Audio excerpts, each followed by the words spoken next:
I've had a whole ACL torn out completely, brother. And that shit hurt. That shit hurt bad, bro. And I want to come on here and tell this video. I'm trying to keep this light out of the way so it stays in solid lighting. But bro, I just want to tell this story because somebody out there is probably going through some pain, going through something, and this aligns with it. So 2 years ago, 2022 is when I had my ACL surgery. At the end of 2022, we're approaching the end of 2025. So 22, 23, 24, 25, 3 years later now is what it kind of took for me to start, where I'm at right now and the process. So let me walk you through, bro. Just 5 years ago, right? I was on varsity soccer. I was varsity cross country in high school. Senior year, I was running around. I was kicking it, and I was doing everything. Even in the year of 2022, I was running marathons. I was lifting 405 on squat. I was doing so much, or at least attempting 405 on squat. I was doing a lot, bro. I was doing a lot. A lot. I worked at a front desk gym job, and my business was still like off the ground. I think like it was still on the ground. I was trying to day trade and everything and get that sorted out. I also got into real estate and doing all that. And I flipped between those two. Bro, stories for another day. There's a couple of cute girls at the gym that work there and blah, blah, blah. So I remember we had these high chairs in the gym, like this one I'm sitting in right here, and your knees kind of hanging. And bro, it hurt so bad. At one point, I couldn't even walk. I couldn't even walk without knee pain, bro. It was just bad, bro. It was bad, bad, bad. And like, guys, parents, mom, dad, we need to go to doctor. We need to go to doctor because something's wrong. Got to doctor, and doctor said x-ray because you got to do x-rays before MRIs. For whatever reason, they hit you with them x-rays first. Nothing showed up. MRI. Okay, yeah. ACL hanging on by a thread. Cartilage completely gone and bone on a limp. I'm like, what? How do I have a piece of bone flopping in my knee, no cartilage, and an ACL hanging on by a thread, bro? I didn't even have something major or traumatic happened. I didn't have any of that, but it was a buildup. I remember 5 years ago before this, I had another knee surgery, and it was a cartilage surgery. And then like a couple months before this, I did legs like every single day for a challenge or something. And then I was like, oh, okay. And then I had some like, I remember falling a couple times, blah, blah, blah. Like there was one time my brother, like we fucking roughhousing, and I fell on that knee fucking harder than a motherfucker, and it hurt. So, maybe a couple things here and there that was just a build up and cumulative, and then bam, like it all kind of came tumbling down. Doctor was like, bro, you can get a surgery. We can fix this, or you can just deal with it your whole life. Either way, blah. They sold me on the surgery. I'm like, all right, we'll get the surgery. Got the surgery. Got put under as I was going, the day of surgery, preparing myself mentally. We had to pay. My parents, I'm blessed enough that they took care of it. And, what am I, 3 years ago? I'm 20. So I'm 20 years old. They didn't have to take care of it, but, I was blessed enough where they could help me out with the HSA account and with their employers and everything. My mom, she just got laid off from COVID, so shit was already tight. They're already going through their shit. They're going through a divorce. Things are not great, but we made it through. They pulled it through. They pulled it together, and I'm like, all right, cool. And so I go into the room, and they're putting like me to sleep with the stuff in the arm so I can go night night like a baby. And these guys are asking me, what did you do? What did you do? Like, how'd you do this? I'm like, bro, I don't have a cool story. Just it just happened. They're like, bro, you gotta make up a story or something. Say you like jumped off a mountain or something. Like, okay, bro. All right. Yeah, no, I don't have it. Just put me to sleep. And they put me to sleep. And I woke up a couple hours later. Of course, I was nervous and everything going into this, but I was already like mentally prepared. Like, bro, just take this fucking thing away from me. It was so much pain. And of course, I woke up with even more pain. It wasn't like it was all gone, bro. My knee felt like needles just stabbing. Woke up, my parents next to me. It's late at night, like 5, 6, 7 hours later. Fuck, dude. This fucking hurts. Got a whole cast around it. Yeah, it felt like somebody cut open my knee and put in some weird shit. And they did. They put in a whole artificial ACL. Just crazy, bro. They scraped the bone away. They cleaned up the cartilage and put a whole artificial ACL. And so that's what it felt like. It felt as bad as it sounds.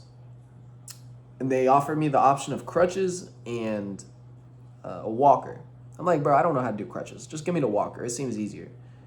Bro, that walker fucked me up.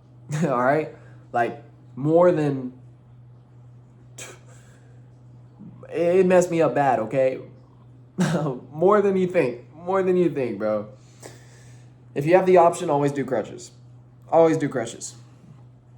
So that walker, bro, I was going through and, you know, going to rehab, going to the therapy thing and, you know, doing the walker. I couldn't drive. I couldn't walk. I was this athletic kid, and then it all kind of got taken away from me. I remember I just wanted to go home and smoke some weed, smoke my brains out, bro, because I was a huge pothead back then. And that was my escape.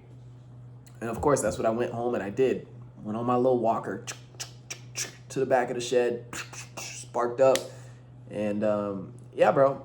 And so that was that.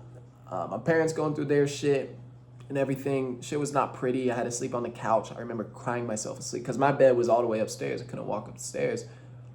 And so I slept on the couch, and yeah, bro, sometimes I slept in my parents' bed or like my pops or my mom's. They were in separate rooms. They were, again, like divorcing the house before it actually became reality, and moved out, sold the house, blah, blah, blah, blah. And so, yeah, bro, now I'm without any muscle over the next couple weeks because it all got lost. My knees are small. My shoulders are starting to get fried from the walker. They got actually so fried, like more fried than a cocaine addict, okay? Like super fried, more than anything. I went back to the doctors and said, give me MRI of my chest. I need to know if anything is wrong because it hurts bad. It hurts super, super bad. And this was a couple months later. And they were like, no, x-ray first, of course. And then the MRI. Oh, wow, nothing's wrong. No, we can't see anything. Okay, I'll just go home and suffer. And that's what I did. And I just had to wait it out, bro. It was time. I was able to drive and go to the gym. The rehab that I went to for my knee, bro, they didn't do shit. Bro, it was so bad. It wasn't good. I don't think, I don't think it really helped me. I could have done everything they told me at the gym, and it just got too expensive. I couldn't do it anymore, right? The insurance deductible cut off in the new year of 2024, and so I had to just do it on my own. And bro, that was fine because they were not helping me at all. I went to the gym, and I started rehab on myself, and I started rehabbing the shoulders, and I did super, super light stuff.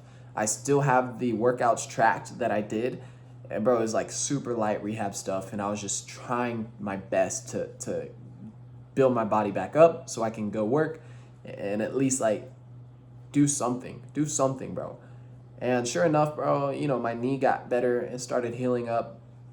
My chest, bro, that outlasted my knee in a sense of like, it was still hurting. Even when I started working again, I started doing this film business with my boy, and it just fucking, dude, it hurts so bad.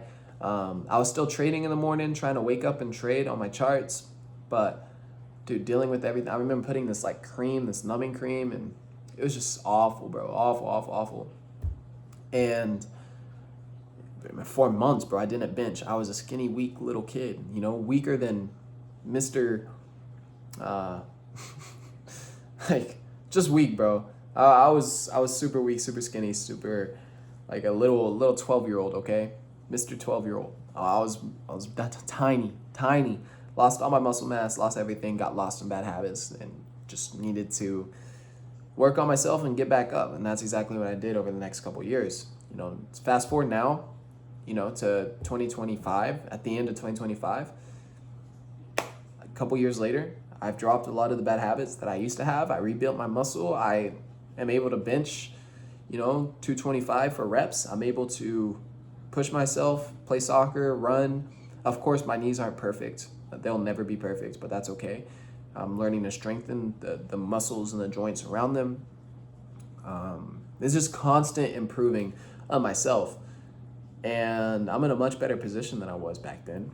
You know, of course, my business, that's a whole nother route, but my business right now is fitness coaching. I'm teaching other men kind of through this process of building their bodies, training themselves, holding themselves to higher standards, and that's what I'm building out right now.